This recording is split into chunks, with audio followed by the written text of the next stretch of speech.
आज भारत का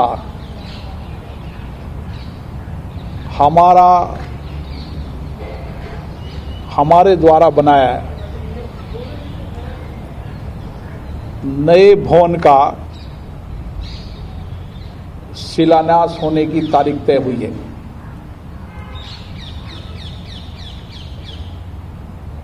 ये हम सब के लिए गौरव का विषय है कि नए संसद का भवन,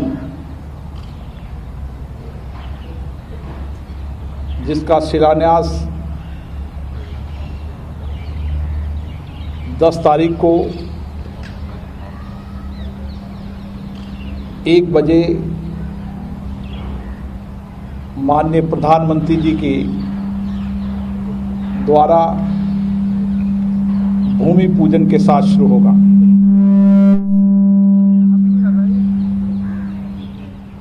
क्योंकि ये विशेष रूप से मेरे लिए सौभाग्य का विषय है कि संसद भवन में, लोकसभा राज्यसभा में हमने सामूहिक रूप से सरकार से, प्रधानमंत्री जी से आग्रह किया था कि हमारा लोकतंत्र परिपक्व भी हो चुका है, मजबूत हो चुका है।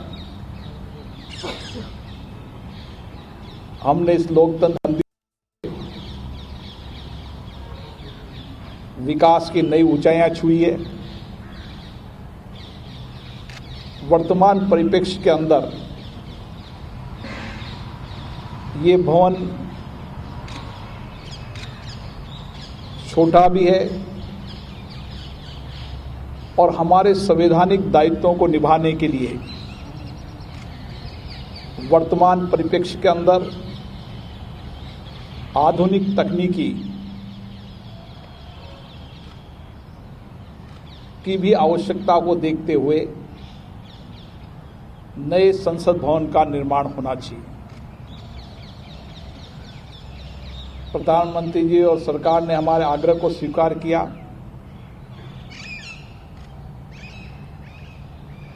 राज्यसभा में हमारे सभापति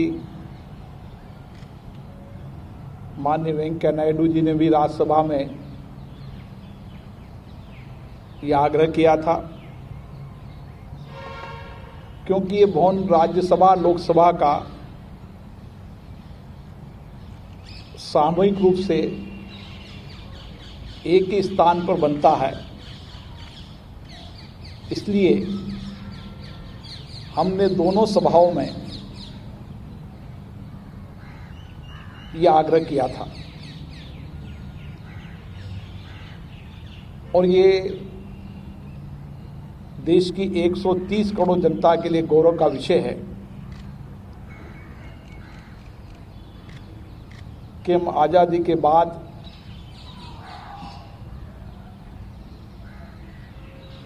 भारतीय शिल्पकारों से वह भवन बना था जो भी भारतीय शिल्पकारों के द्वारा बना था। ये नया भवन भी भारतीय शिल्पकारों के द्वारा आत्मनिर्भर भारत, स्वदेशी, सब देश की, अलग अलग देश की विविधताओं की अलग अलग महत्वपूर्ण वस्तुएं और कई अलग अलग प्रदेश की अपनी अपनी वहाँ की कलाकृतियाँ, वहाँ की विशेष रूप से वहाँ की अपने शिल्पकारों के द्वारा बनाई हुई कई हस्तशिल्प की वस्तुएं भी यहाँ पर लगेगी। उनकी कलाकृतियों को भी यहाँ दर्शाएंगे। तो एक तरीके से भारत का विविधता का सपना लेकर ये हमारा नया संसद भवन बनेगा जो हम सबके लिए गौरव का प्रतीक होगा, क्योंकि यहाँ से हमने पुराने संसद भवन से हमारी आज़ादी की यात्रा शुरू की थी और नए संसद भवन के अंदर जब आज़ादी के 75 वर्ष होंगे तब हम नए संसद भवन के अंदर जो हमारे गौरवपूर्ण इतिहास का लोकतंत्र का मंदिर होगा, वहाँ हम सदन की दोनों सभाएं वहाँ पर शुरू करेंगे, क्योंकि इस एक लंबी यात्रा के अंदर भारत के लोकतंत्र और मजबूत हुआ, परिपक्व हुआ है। हमने विकास की दृष्टि से भी भारत को दुनिया के कई देशों में से आगे की ओर ले गए हैं। इस समय आवश्यकता भी थी और भविष्य को देखते हुए भी नए भवन की अत्यंत आवश्यकता प्रतीत हो रही थी, क्योंकि दुनिया के अंदर आधुनिकता में बड़ा परिवर्तन हुआ है। हर दृष्टि से, चाहे हम इसको भूकंप की दृष्टि से देखें, सुरक्षा की दृष्टि से देखें, नए गैजेट लगाने की दृष्टि से देखें, तो मैं पूर्ण डिटेल आपको चर्चा कर जब मेरी अगली प्रेस वार्ता होगी तो मैं पूरी डिटेल आपको चर्चा करूंगा कि किस किस तरीके से भवन बनेगा, किस किस तरीके से आधुनिक शिल्पकार इसमें अपनी हस्तकलाओं को सजोएंगे, उनके सपने यहाँ पर दिखेंगे। भारत के अलग अलग गांवों में जो हमारे शिल्पकार हैं, उनकी बनाई हुई कई वस्तुएं, उनके हाथ से बनाए हुए सपने इस हम लोकतंत्र के मंदिर में रखेंगे। विशेष रूप से इस भवन को दिल्ली भूकंप की विशिष्ट जोन के जोन 5 के अंतर्गत आता है, उसको देख के इस भवन को बनाया जाएगा। इस भवन के अंदर हमारे कई इंजीनियर, कई मजदूर 2000 प्रत्यक्ष रूप से काम करेंगे, 9000 से अधिक अप्रत्यक्ष रूप से काम करेंगे, 200 से ज़्यादा और देश भर के कई हस्तशिल्प इंडस्ट्रीज के लोग, उद्योग के लोग भी इसके साथ जुड़े होंगे। ये संपूर्ण आत्मनिर्भर भारत का एक ऐसा मंदिर होगा जिसमें संपूर्ण देश की विविधता इस संसद भवन की एक झलक में नजर आएगी। ये भवन पिछले भवन से 17,000 करीबन बड़ा होगा। इसमें आने वाले समय के अंदर संसद सदस्यों के संख्या की दृष्टि से भी 888 लोकसभा की और 326 से ज़्यादा राज्यसभा की अनुमानित सीटें होगी और एक साथ हम यहाँ पर 1224 माननीय सदस्य लोकसभा के कक्ष में एक साथ बैठ जाएंगे। ये भवन पुराने भवन के संकल्पना को ध्यान में रखते हुए उसकी एक जैसी ऊंचाई और सामान्य रूप से एक जैसा इसका बाहर का दृष्टिकोण होगा, इमारत होगी, लेकिन ये अपने आप में एक विशिष्ट पहचान, विश्व के सबसे बड़े लोकतंत्र मंदिर होने की भी एक झलक नजर आएगी। क्योंकि हमारा लोकतंत्र विश्व का सबसे बड़ा लोकतंत्र है। हमारी इमारत भी देश की और विश्व की सबसे बड़ी लोकतांत्रिक संस्था होने के कारण इसको बनाते समय भी यह दृष्टिकोण रखा गया है कि विश्व के जितने भी लोकतांत्रिक देश हैं उनकी संसद भवन से बेहतरीन भवन यह बने। इस दृष्टि से भी इसका ध्यान रखा गया है। ये कुल 64,500 वर्ग मीटर के इलाके के अंदर 971 करोड़ की लागत से बनेगा। टाटा प्रोजेक्ट लिमिटेड को इसका काम का आवंटन किया गया है। इसकी डिजाइन HCP डिजाइन और मैनेजमेंट प्राइवेट लिमिटेड द्वारा तैयार की गई है। इसमें व्यापक रूप से मैं आपको पूरी जानकारी दूंगा कि इसमें समिति कक्ष पहले से ज़्यादा होंगे। सभी माननीय मंत्रियों के, सभी राजनीतिक दलों के कार्यालय और उसके साथ साथ आने वाले समय के अंदर सभी माननीय सदस्यों को 40 वर्ग मीटर का एक कार्यालय भी उपलब्ध होगा। 2024 तक इसका हमने लक्ष्य रखा है। जो श्रम शक्ति भवन और उसके पास की बिल्डिंग से बनेगा और अंडरग्राउंड में संसद भवन में जाकर निकलेगा। तो ये भी माननीय सांसदों की बहुत पुरानी मांग थी कि दिल्ली में हमारा एक कार्यालय होना चाहिए। उस कार्यालय को दोबारा बता देंगे जो MP का कार्यालय MP का माननीय संसद सदस्यों की मांग रहती थी कि संवैधानिक कार्य करते हुए और संसदीय कार्य करते समय हमें घर से हमारा एक अलग ऑफिस होना चाहिए और उसके लिए संसद भवन के सामने श्रम शक्ति भवन में सभी राज्यसभा और लोकसभा के माननीय सदस्यों के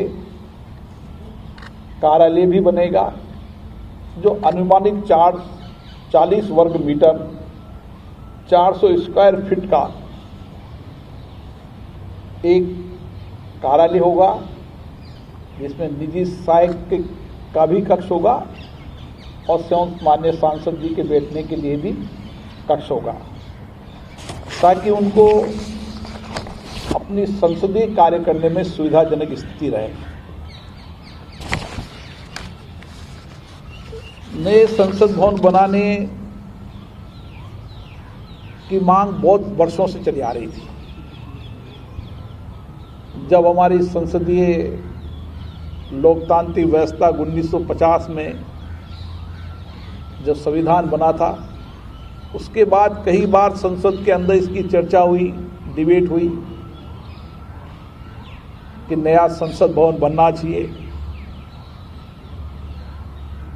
हमारे आज़ाद हिंदुस्तान के आज़ादी के बाद का लोकतंत्र मंदिर बनना चाहिए। ये कई बार संसद के अंदर डिबेट चर्चा हुई जो मैंने देखी, और उसी का परिणाम है कि हम इस कार्य को करने जा रहे हैं। और मैं इसके लिए माननीय प्रधानमंत्री जी को विशेष रूप से धन्यवाद दूंगा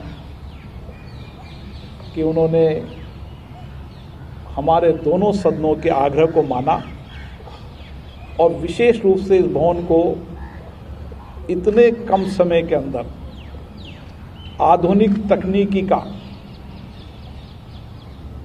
और हमारे भारतीय शिल्पकारों की, जो नए शिल्पकार हैं, पुराने शिल्पकार हैं, उनकी अद्भुत कलाकृति इस भवन के अंदर नजर आएगी। जहां हमारी गरिमा के अनुसार भी भवन बनेगा, वहां आधुनिक सुविधाओं से भी प्रयुक्त भवन बनेगा। इसकी, क्योंकि जब संसद का पुराना भवन की 1 मंजिल थी, फिर 2 मंजिल बनी, 3 मंजिल बनी, जिसकी आवश्यकता हुई पुराने संसद भवन में वो परिवर्तन होते चले गए, जिसके कारण ठीक से रोशनी, बैठने की व्यवस्थाएं, उन सब में जो जो आवश्यकताओं के अनुसार परिवर्तन होता गया, तो उसके कारण मूल ढांचे के अंदर काफ़ी परिवर्तन हुआ था। क्योंकि अब आगे के 100 साल से भी आगे के भवन बनाने की कार्य योजना इसमें बनाई है, तो मुझे निश्चित रूप से मैं कह सकता हूं कि ये भवन दुनिया के लोकतंत्र मंदिरों में सबसे बेहतर और नई तकनीकी और सुरक्षा की दृष्टि से उपयुक्त भवन होगा, जो हमारे गौरव का प्रतीक होगा। ये हमारा भवन ईंट पत्थर का भवन नहीं, ये 130 करोड़ जनता की आशाओं, आकांक्षाओं का प्रतीक है, जहां पर बैठकर हम सभी माननीय सांसद अपनी अपनी भावनाओं का अभिव्यक्ति करते हैं और वहां पर जनता की बात को कहते हैं और लोकतंत्र को मजबूत करते हैं। मुझे आशा है कि संसदीय कार्य को देखते हुए ये भवन सभी माननीय सांसदों के लिए भी उपयोगी साबित होगा, और जो माननीय सांसद यहाँ पूर्व में रहे हैं, जिनकी भी अपेक्षाएं थी कि संसद का नया भवन बने, उनके सपने भी पूरे होंगे। क्या पुरानी बिल्डिंग का क्या होता है, उसको तोड़ा जाएगा? पुराना भवन हमारी पुरातत्व संपत्ति है, उसको भी हम रखेंगे। भारत का संविधान वहाँ बना है, केंद्रीय कक्ष है, वो सारे भवन को हम हमारी पुरातत्व संपत्ति के रूप में, उस समय के जो हमारे शिल्पकार थे, जो मैं सोचता हूँ कि उस समय की परिस्थिति के सबसे आधुनिक शिल्पकार थे, जिनके पसीना बहा, जिनके हाथ की कलाकृति रही, उसको हमेशा देश देखेगा और आने वाली पीढ़ियां भी देखेगी। इसलिए उस भवन को हम उसी अवस्था के अंदर रखेंगे। म्यूजियम बन रहेगा। बड़ा कार्यक्रम हो रहा है म्यूजियम भूमि पूजन का। कौन कौन से गणमान्य लोगों को आप लोगों ने इनवाइट किया है और कितने लोग रहेंगे? और एक और सवाल सर, कि जो नई बिल्डिंग बनेगी उसमें क्या सेंट्रल हॉल होगा? सभी के अंदर, नए भवन के अंदर वो सब सुविधाएं होगी जो आज के वर्तमान परिप्रेक्ष्य में आवश्यकता है। और जो आपने चर्चा की, सभी मान्य गणमान्य अतिथियों को कोविड की दृष्टि से देखते हुए हम सबसे चर्चा कर रहे हैं, सभी राजनीतिक दलों से चर्चा करेंगे। कुछ लोग फिजिकल होंगे, कुछ लोग वर्चुअल देखेंगे। मुझे लगता है कि पूरा देश इसको, उस दिन को भूमि पूजन, उस शिलान्यास को देखेगा। सर, पर क्या सब पॉलिटिकल पार्टीज की रिप्रेजेंटेशन रहेगी फिजिकली या वर्चुअल रूप में, ये पूछा। निश्चित रूप से सभी राजनीतिक दल के नेताओं को हम आमंत्रित करेंगे।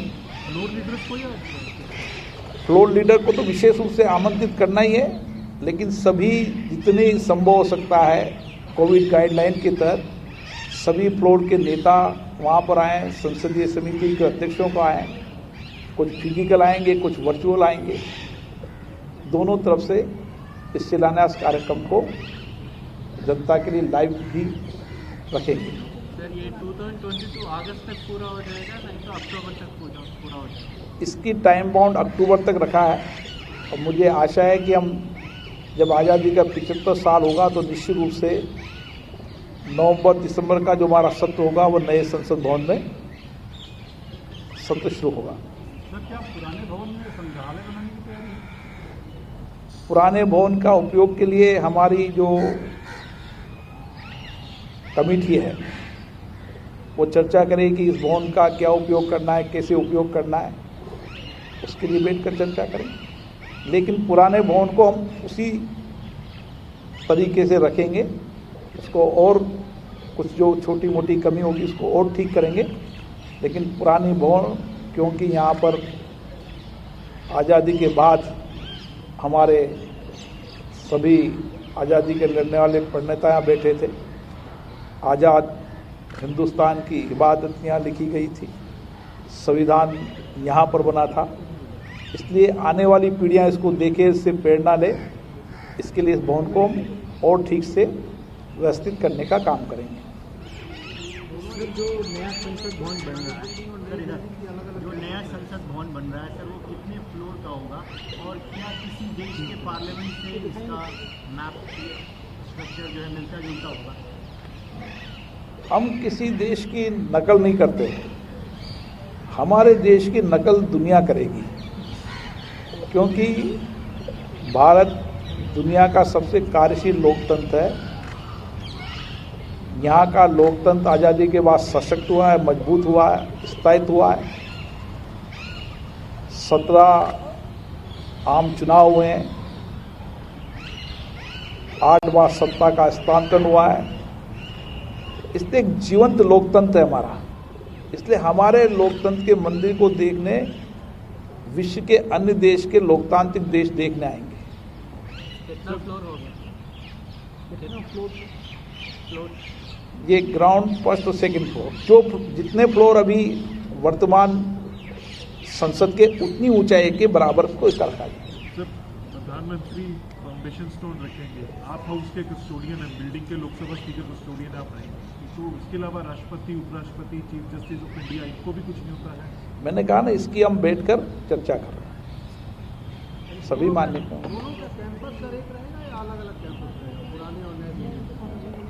एक ही कैंपस में होता तो नहीं हाँ, कैंपस तो अलग अलग नहीं हो सकता ना कभी। सर, कोई एनिमेशन दिखा? हाँ, कुछ फोटो आपको एक झलक दिखाएंगे आपको। क्या सर, संघ वालों को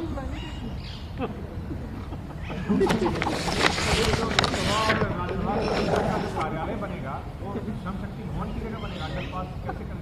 श्रम शक्ति भवन वैसा ही होगा, नहीं तो नया बिल्डिंग बन जाएगा। नया बिल्डिंग वाईफाई होगा, अत्याधुनिक सुविधाओं से युक्त होगा, और ये है क्या सर? रेन हाउसिंग सिस्टम, सब सिस्टम रहेंगे। कॉपी मिल सकती है? अभी तो आपको और दिखाएंगे, अभी तो एक देखो झलक, एक झलक देखो आप। सर, ग्रुप में मेल कर पीछे वाला दिखाओ एक बार, खत्म कर दिया सर, पीछे फोटो खींचते रहना वैसे है भवन शानदार। पीछे एक बार बिल्डिंग दिखाओ भाई, सबको लेने दो। है शानदार। अरे फ्रेम में स्पीकर भी तो होने चाहिए। सर पूरा उस दिन दिखाएंगे आपको, अखिलेश जी ने ले दिए, बढ़िया। अंदर तक की झलक उस दिन दिखाएंगे। ये तो एक प्रपोजल ड्राफ्ट है,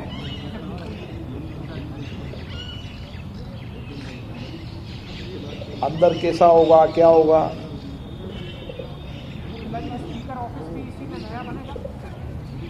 स्पीकर जब संसद भवन बनेगा तो स्पीकर भवन तो बनेगा, सही ना?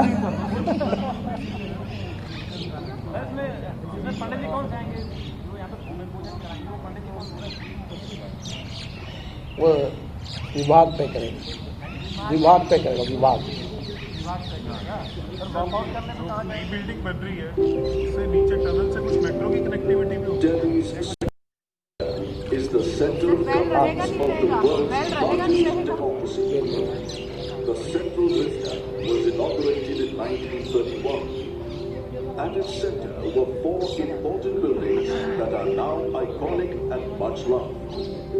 Post-independence, the British Council House was adopted as the Parliament House of basic तो ये जो and became भवन था India's वो democracy.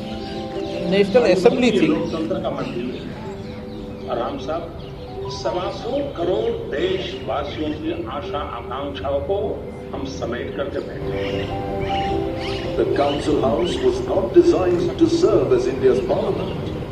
Over the years, this has become more and more evident as the building has been increasingly stressed by growing demands for more space and infrastructure. The current Lok Sabha and Central Hall are full to their capacity, with no room for further expansion.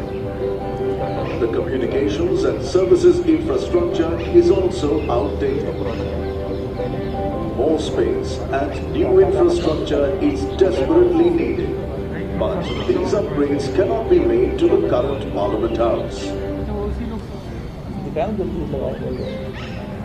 Now, more than ever, the Atmanirbhar Bharat needs a new Parliament House to serve its flourishing democracy. The new Parliament House will be built beside the present one, and the two will work together in harmony. It will house functional, purpose-designed spaces that allow the Parliament to operate smoothly and efficiently. The present building will be appropriately retrofitted and used alongside the new facility. The new Parliament will reflect the vibrancy and diversity of modern India, incorporating our cultural and regional arts and crafts. It will make governance highly efficient with the most advanced and secure infrastructure available. On the periphery of the campus, entrance buildings will house reception and information offices, security systems, public waiting rooms and press lounges. Press launches भी आपके लिए, The building is designed to be fully accessible. Press gallery भी है, launch भी आप लोगों के लिए, सेंट्रल हॉल भी है। Facility will have four distinct entrances: the Honourable Speaker and Chairman's entrance, MP's entrance, the ceremonial entrance, and the VIP entrance. The ceremonial entrance will provide access to the Lok Sabha lobby and lounge.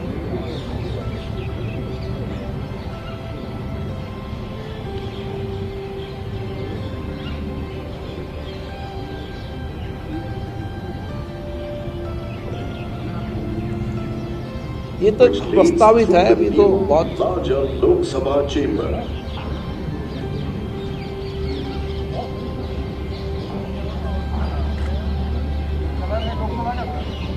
ना सब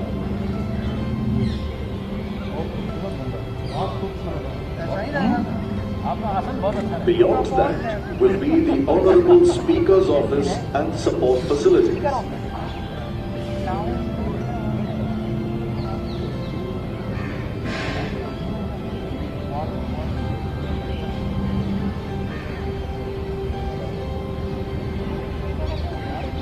चलो ठीक है। The Rajya Sabha chamber will also have a higher capacity than the present facility.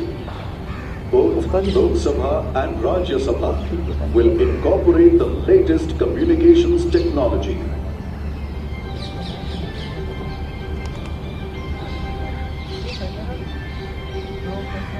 The Honourable Chairman's office and supporting facilities are purpose designed to ensure that the best facilities.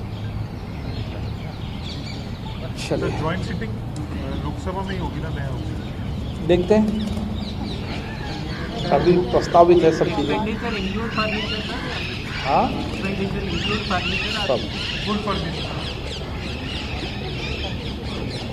सब चीज़ें है, शानदार है।